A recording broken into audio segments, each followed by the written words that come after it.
Hello everyone, welcome to the KZGN News.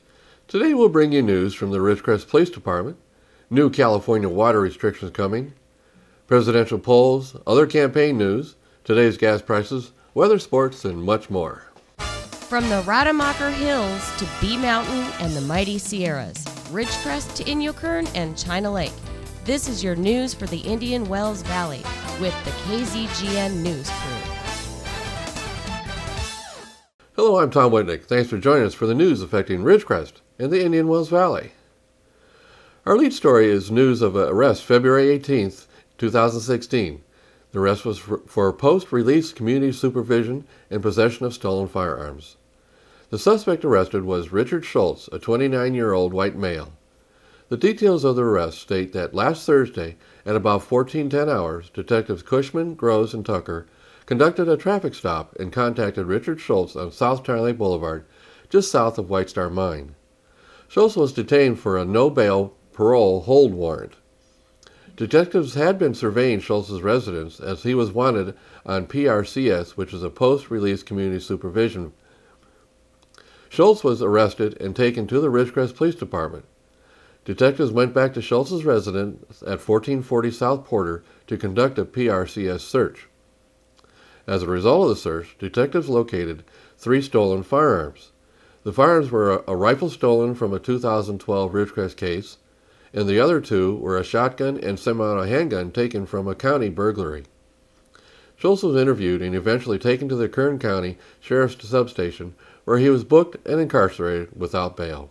Now a story that lends to more water restrictions coming out of Sacramento. A California senator wants to place more stringent limits on new wells, warning that a drought-driven surge in well drilling is causing the earth to sag and imperiling long-term water supplies. In an effort sure to inflame ever-sensitive disputes over water rights, Senate Bill 1317 by State Senator Lois Wolk, Democrat, would have people hoping to sink new wells in strained basins obtain conditional use permits and furnish proof that a new well would not have undesirable impacts like causing the earth to sink or dropping water levels too low. It would halt new wells in critically overdraft basins, of which there are currently 21 across the state. This includes the Indian Wells Valley Water Basin. Local governments could avoid those requirements by passing their own limits. Given the intensity of fights over access to water and property rights, this is not easy. We have to recognize that there are serious problems now in some groundwater basins, Wolk said in an interview. Local governments need to take responsibility for their critically overdraft basins, she added, and if they don't, we will. Those new requirements could mean a longer process to get approval. It would almost certainly lead to some applications for new wells being denied, slowing a well drilling scramble underway in response to the drought. The bill risks igniting a backlash from agricultural interests and rural lawmakers who have battled limits on tapping groundwater. If you've got a problem, Wolk said, you stop digging. Years of drought have thrown a spotlight on California's disappearing groundwater. Farmers facing sharp curtailments in water deliveries have responded by drilling more and deeper wells, turning to underground water as surface water sources reduce. Sources like rivers and reservoirs have shriveled up. Groundwater typically accounts for a majority of California's water use during dry years, according to state studies. The growing reliance on groundwater has alarmed scientists who say aquifers are shrinking at an unsustainable rate, causing large portions of the Central Valley to sink. A scramble for scarce water has also pitted neighbor against neighbor. It affects more than just individual landowners who's digging the well, Wolk said. We have to recognize that these wells are not separate and individual. In fact, they affect everyone. Lawmakers responded in 2014 by passing California's first state-level groundwater management requirements. The landmark package, which Wolk helped champion, overcame fierce opposition from agricultural interests and removed California's holdout status as the only western state not to regulate underground water pumping. But even as the requirements spur threats of lawsuits and complaints from government overreach, enforceable limits will not grow teeth for years. Basin managers will not need to balance their water withdrawal sheets for more than 20 years. This includes our currently being formed new Groundwater Sustainability Agency. This agency will have responsibility for managing the water basin in the Indian Wells Valley. The GSA is currently forming and should be standing up as early as this summer as a new regulatory agency that will impact all of our lives. In presidential campaign news, with South Carolina behind us, Donald Trump has emerged victorious and managed to gain more Republican voters. One of the biggest stories out of South Carolina, besides Trump's victory, was Jeb Bush suspending his campaign. After spending nearly $150 million to finish near last place, Bush gave up. At this point, Trump seems unbeatable. He continues to win primary after primary. The polls all favor him. He's striking the right tones with Republican voters who are tired of the establishment and want a candidate that is willing to speak his mind. Trump fits all these labels, and some pundits are now seeing it possible for Trump to win the nomination. Ted Cruz is a little too far right for some voters, and his intense devotion to religion might hurt him more in centrist conservative states. The fact that Cruz lost in South Carolina, a state with a large religious population, should indicate that religion alone will not propel him to the White House. The latest Michigan polls by Detroit News, WDIV-TV, and Fox 2 Detroit have revealed that Donald Trump holds a commanding lead over his Republican opponents. The Detroit News poll shows Donald Trump at 25%, Cruz at 15%, Rubio at 12%, Kasich at 11%. The Fox 2 poll shows Donald Trump at 41%, Cruz at 11%, Kasich at 11%, Rubio at 10%. Note, these are local polling done at the local level. Still coming this week is Tuesday's Nevada caucuses for the Republicans. Polls show Trump has a lead there as well. Also still coming is the South Carolina elections for the Democrats. Polling there shows Clinton with a large lead over Sanders. Over the weekend, while Clinton was out claiming victories and she's marching on, Sanders was out claiming that he's getting the momentum and is gaining ground and still has a long way to go to get the nomination. On the Republican side, with the dropping out of Bush, the establishment Republicans appear to be getting ready to support Rubio. There are reports that the establishment is now next trying to knock off Cruz, that they feel he should be the next to go. Ultimately, the establishment would like it to come down to a Rubio and Trump battle for the nomination now, but whether Kasich and Carson are dropping out anytime soon is still up in the air. What everyone doesn't know is where the voters will go as candidates drop out. Most pundits are predicting the votes will not go to Trump, but to Rubio or Cruz. But Trump is reporting cross-category gains in every category. Trump is also starting to slowly gain in electability and likability ratings. So who really knows? Now stay with us. After the break, we'll have a story about veterans trying to get treatment.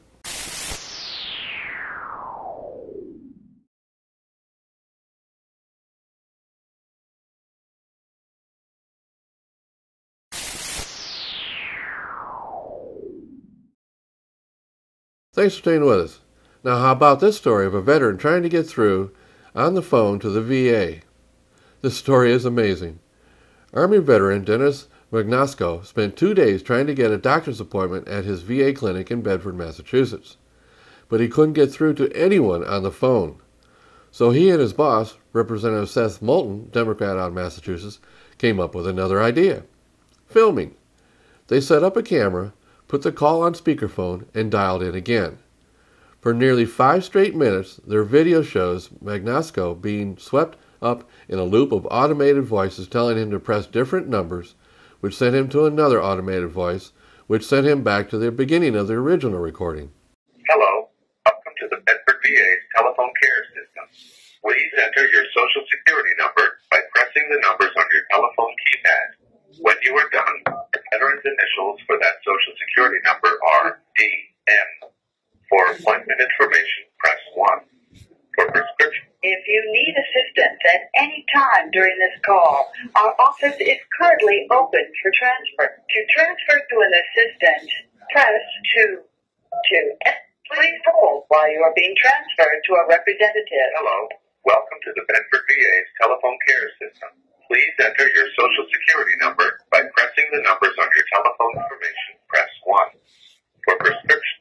If you need assistance at any time during this call, our office is currently open for transfer. To transfer to an assistant, press 2.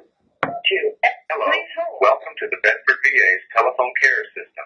With this system, To transfer to an assistant, press 2. Please hold while you are being transferred to a representative.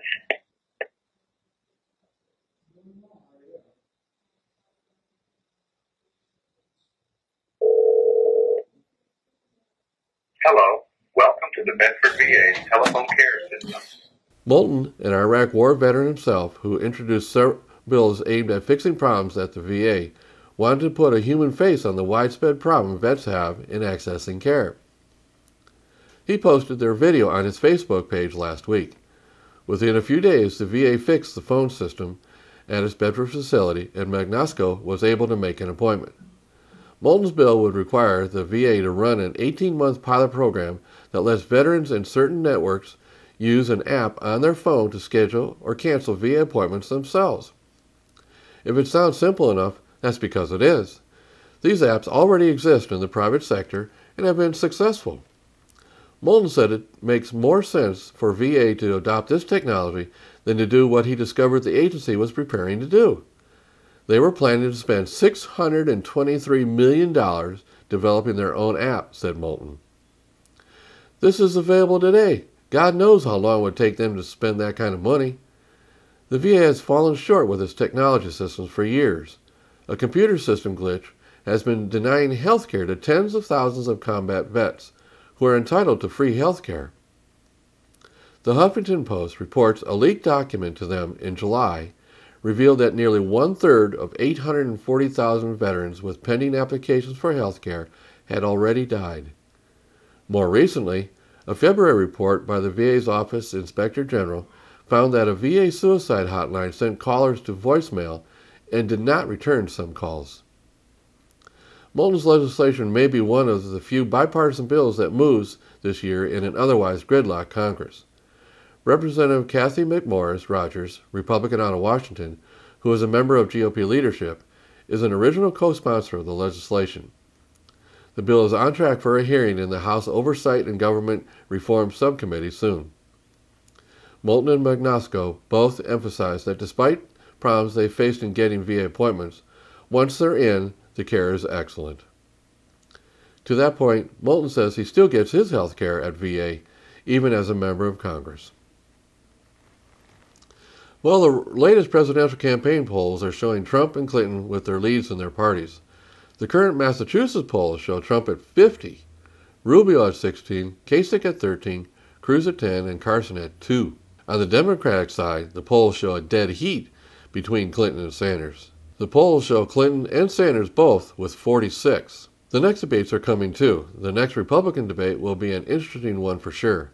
It will be hosted by CNN and Telemundo. It will be a Thursday evening at the University of Houston in Texas.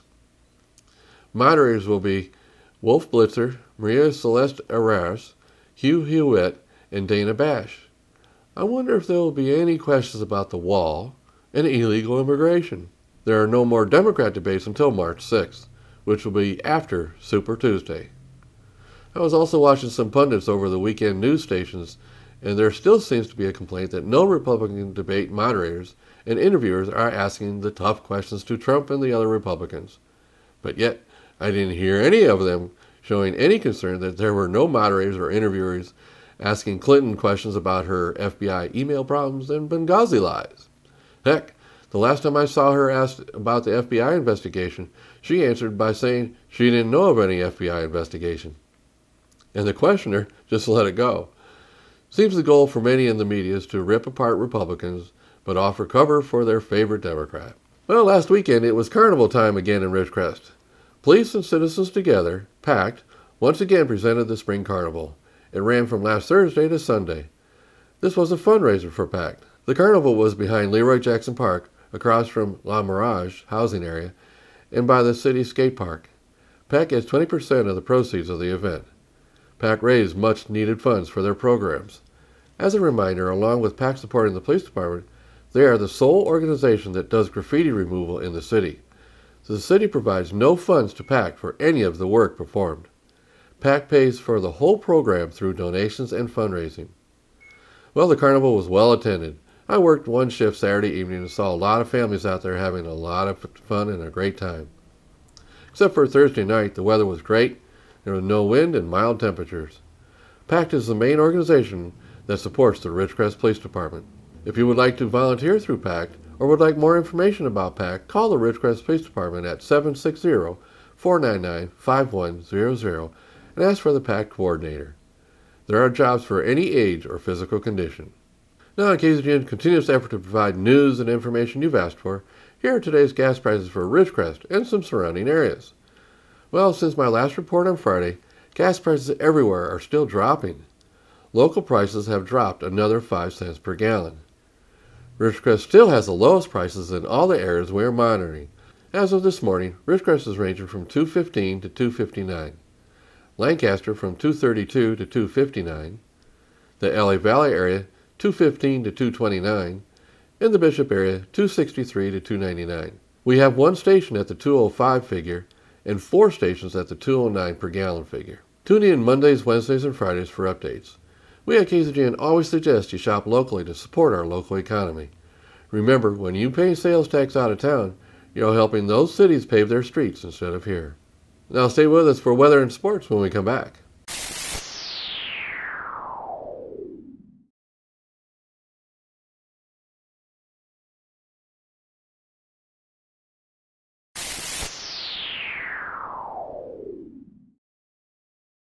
Thanks for staying with us. Now here's Lane with the weather. Thank you, Tom. From the National Weather Service, a slow-moving storm system will be the focus for rain and thunderstorms from the southern plains across to the southeast and mid-Atlantic states early this week.